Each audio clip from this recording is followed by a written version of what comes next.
안녕하세요. 새가족을 섬기고 있는 신의재 목사입니다. 오늘 우리에게 주신 하나님의 말씀은 역대하 21장 6절에서 7절 말씀입니다. 역대하 21장 6절에서 7절 말씀을 함께 읽도록 하겠습니다. 시작.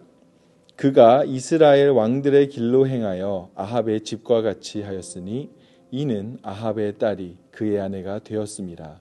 그가 여호와 보시기에 악을 행하였으나 여호와께서 다윗의 집을 멸하기를 즐겨하지 아니하셨음은 이전에 다윗과 더불어 언약을 세우시고 또 다윗과 그의 자손에게 항상 등불을 주겠다고 말씀하셨음이더라. 아멘. 자, 세상에는요 두 가지 길이 있습니다. 네, 어디서 많이 들어보셨죠? 바로 뉴송교회 성도님들이라면은 적어도 한 번 이상은 꼭 들어보셨을 법한 두 줄 전도법을 시작하는 문구입니다. 그런데 여러분들께 이와 관련해서 한 가지 질문을 드리기 원합니다. 여러분들께서는 그토록 많은 훈련을 통해서 그렇게 삶에 나뉘어진 두 길을 우리가 배워왔는데, 그렇다면 여러분들은 그 두 길을 몸소 느끼며 살아가고 계십니까? 정말 하나님께서 계시는 그 천국의 길, 천국을 향한 길, 그리고 사탄이 지배하는 그 지옥을 향한 길, 이 두 길이 여러분들 삶에는 어떤 의미가 있냐라는 것입니다. 저는 오늘 함께 읽은 이 역대하 21장의 말씀을 통해서 여러분들이 걸어가야 할 그 길의 의미가 어떤 의미인지 한번 생각해 보는 시간이 되기를 바라며 한번 말씀을 나누어 보도록 하겠습니다. 오늘 저희가 읽은 역대하 21장 말씀을 보게 되면 이스라엘의 왕으로서 걸어갈 수 있는 두 길이 동일하게 이렇게 보여집니다. 그 첫 번째 길은 바로 이스라엘 왕들, 역대 이스라엘 왕들이 걸어왔던 길이었습니다. 이스라엘 왕들이 걸었던 길이 그럼 어떤 길이었을까요? 그 길에 대해서 오늘 본문 말씀이 이 역대하 21장에 나온 주인공인 여호람이 그 길을 잘 보여주고 있는 것으로 보여집니다. 그렇다면 여호람은 어떤 사람이었습니까? 바로 그 이전 왕이었던 여호사밧의 장자였습니다. 첫째 아들이었기 때문에 당연히 그 아버지의 왕위를 이어받아 갈 수가 있었죠. 그런 여호람이 어떤 일을 벌이는지 한번 21장 4절 말씀을 제가 읽어보도록 하겠습니다. 여호람이 그의 아버지의 왕국을 다스리게 되어 세력을 얻은 후에 그의 모든 아우들과 이스라엘 방백들 중 몇 사람을 칼로 죽였더라. 여호람은 이미 아버지로부터 왕위를 물려받아 남유다를 다스리게 되었지만 그 왕권을 더욱더 견고하게 하기 위해서 자신의 아우들과 이스라엘 백성, 자신의 백성들을 죽이는 그런 사건이 벌어진 것입니다. 그런 악행을 저질렀던 것입니다. 이뿐만이 아니었습니다. 저희가 읽은 6절 말씀을 보면 뭐라고 되어 있습니까? 제가 한 번 더 읽어보도록 하겠습니다. 그가 이스라엘 왕들의 길로 행하여 아합의 집과 같이 하였으니 이는 아합의 딸이 그의 아내가 되었습니다. 그가 여호와 보시기에 악을 행하였으나. 여호람이 무엇과 같이요? 아합의 집과 같이 하였다라고 말씀하고 있습니다. 그렇다면 이 아합의 집에는 과연 어떤 의미가 있는 것일까요? 아합은요, 이스라엘의 역사, 남유다와 이스라엘 역사들 중에서 가장 악한 왕 중에 하나였다라고 평가를 받는 왕이었습니다. 사실 이런 악한 아합의 왕과의 관계는 여호람부터가 아니라 그 이전의 아버지였던 여호사밧 때부터 시작된 그런 악연이라고 생각해 볼 수 있을 것입니다. 왜냐하면 여호사밧은 당시에, 물론 여호사밧은 그런 하나님의 원하시는 길을 나름대로 잘 걸어가려고 노력했던 왕이었지만 또 자신의 그 나름대로의 자신의 방법대로 그 나라를 견고하게 지키고 싶은 마음에 자신의 아들 여호람을 아합의 딸과 결혼을 시켜서 서로 동맹국이 되도록 만들었었던 것이죠. 그렇게 잘못된 동맹 관계가 시작하게 되었고, 이로 인해 남유다에는 그 아합 왕이 섬기던 우상 문화들이 이 남유다에 들어오게 되었던 것입니다. 그런데 문제는 여호람이 왕위를 물려받게 되었을 때 이것을 끊어버리는 것이 아니라 오히려 그는 그 아합의 집과 같이 행동했다라고 말씀하고 있습니다. 아버지 때의 과오였던 그 동맹의 관계를 넘어서 더 적극적으로 여호람은 아합과 같이 행동했던 것이죠. 그렇게 해야 동맹국이 유지가 되고 자신이 더 안전하게 그 왕권을 유지시킬 수 있을 것이라고 생각했었기 때문입니다. 이렇게 여호람은 왕권 강화를 위한 그 욕망을 채우기 위해 남유다를 더 악의 구렁텅이로 빠뜨리는 일을 저질렀던 것입니다. 그렇다면 그 반대의 길은 어떤 길일까요? 이스라엘 왕들이 걸을 수 있었던 이 악한 길이 아닌 선한 길로 걸어갈 수 있었던 두 번째 길은 바로 다윗의 길이었습니다. 열왕기 혹은 역대기의 말씀을 살펴보게 되면은 솔로몬 왕 이후에 나뉘어진 그 북이스라엘과 남유다 왕들의 선과 악을 구분하는 기준들이 있었습니다. 하나님께서 보시기에 이 왕은 하나님 보시기에 선한 왕이다라고 생각되어지는 왕들은 다윗과 같이 여호와 보시기에 정직하게 행하였으니 라고 평가가 되어 있는 반면에 하나님이 보시기에 악한 왕들은 다윗의 마음과 같지 아니하여 이런 식으로 그 왕을 평가하는 것을 우리는 자주 볼 수 있습니다.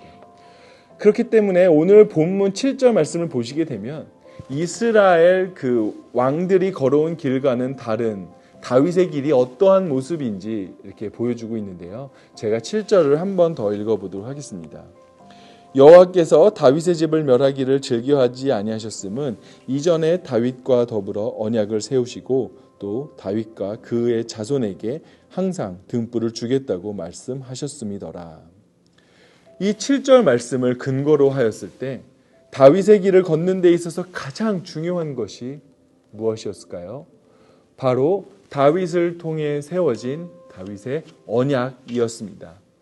이 다윗에게 주어진 언약은 사무엘하 7장 12절에서 13절에 이렇게 나타나 있습니다.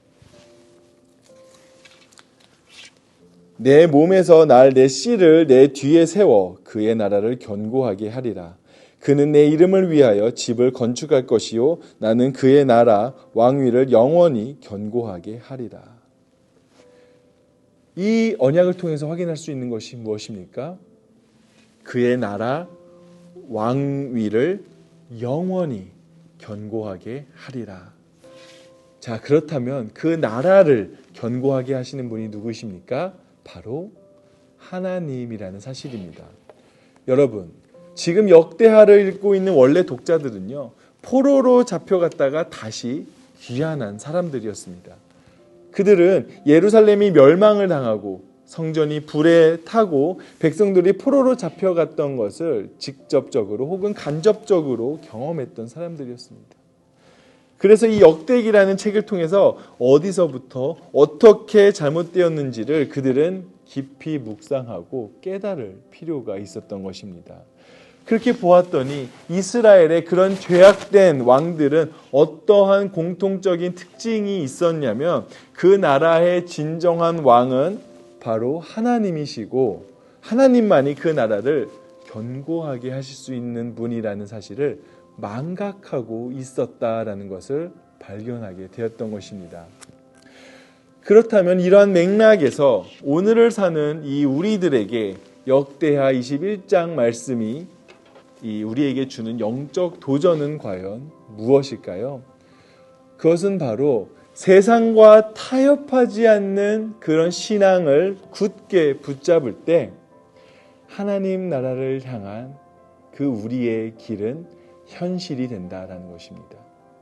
다시 한번 말씀을 드리겠습니다. 세상과 타협하지 않는 그 신앙을 우리가 붙잡을 때 우리가 지금 걸어갈 그 하나님 나라의 길은 우리의 현실이 된다라는 사실입니다.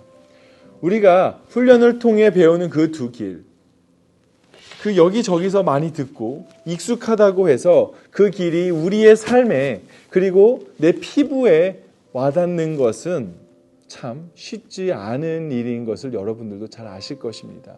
천국과 이 지옥의 길을 우리는 흔히 죽음이라는 그 문턱을 기준으로 두고 있기 때문에 구체적이지 않고 혹은 지금 당장 나와는 상관이 없는 길이라고 받아들이기가 쉽다라는 것입니다. 하지만 그 하나님 나라는 결코 죽음이라는 문턱 이후에만 존재하는 것이 아닙니다. 지금 살아가는 이 땅에 그 하나님의 나라의 역사는 계속되고 있기 때문입니다. 하지만 그 하나님 나라는요, 여전히 세상 속에서 사단의 권세에 위협을 받고 있습니다. 그 위협은 하나님이 진정한 왕 그리고 주인 되심을 망각하게 하고 잊게 만들고 내 안에 새로운 주인을 만들고 그것을 붙잡게 한다라는 것입니다. 그리고 여호람이 자신의 왕위를 지키기 위해 자신의 아우들뿐만이 아니라 자신의 백성들을 죽였던 것처럼 내가 나의 것, 이 자신의 것을 지키기 위해 그리고 그 욕망을 채우기 위해 수단과 방법을 가리지 않게 만듭니다. 그뿐만이 아닙니다. 우리 안에 수많은 너무나도 많은 그런 아합과도 같은 존재들로 인하여 세상적이지만 좀 더 편하고 쉽게 또 나의 입맛에 맞게 이 문제를 해결하려는 그런 위협들이 우리 주변에 우리를 도사리고 있다라는 것입니다. 사랑하는 뉴송 성도님 여러분, 저는 여러분들이 그러한 사단의 위협 속에서도 결코 세상과 타협하지 않는 담대함이 있기를 소망합니다. 그리고 여러분들의 그 오늘의 삶 속에서 무언가를 결정하고 선택해야 되는 상황이 있다면, 크든 작든 그 선택의 기로에 놓일 상황이 있다면 정말로 아버지 되시는 하나님께서 세상의 주인 되심을, 그리고 여러분들의 그 아들 되시는 하나님의 아들 되시는 예수님께서 구원자 되심을 또 믿으며, 그리고 여러분들로 하여금 그 주님의 뜻대로 행하도록 돕는 성령 하나님을 믿는 그 믿음으로 담대하게 여러분들이 걷는 그 길을, 하나님 나라의 그 길을 걸어갈 수 있는, 또 지키면서 그것을 함께 승리하며 나아가는 우리 뉴성교회 성도님들이 될 수 있기를 예수님의 이름으로 축복합니다. 함께 기도하겠습니다. 사랑의 하나님 아버지, 우리가 지금 걸어가고 있는 이 길이 그 하나님께서 우리에게 주신 하나님 나라의 그 길임을 저희가 믿으며 나아가기를 원합니다. 그것은 희미하지 않고 분명하게 그 죽음의 문턱 너머에만 있는 것이 아니라 지금 우리가 살아가고 있는 이 길임을 믿으며 나아갑니다. 이 길 가운데에 저희가 오늘 말씀에 나왔던 여호람이 보여줬던 모습처럼 그 세상과 타협하는 모습, 그 모습을 우리가 갖지 않도록 주님 우리의 마음을 견고하고 담대하게 지켜주실 줄 믿사오며, 늘 저희가 걸어가는 그 길 가운데에 하나님의 뜻대로 행했을 때 다윗에게 주겠다고 약속하셨던 그 언약의 약속처럼 우리를 그 하나님 나라의 견고한 백성으로서 세워주시고 이 나라 가운데, 이 하나님의 나라 가운데에 우리가 승리하며 나아가는 뉴송 성도님 될 수 있도록 주님께서 함께하여 주시옵소서. 언제나 주님께서 함께해 주심에 감사드리며 예수 그리스도 이름으로 기도드렸습니다. 아멘.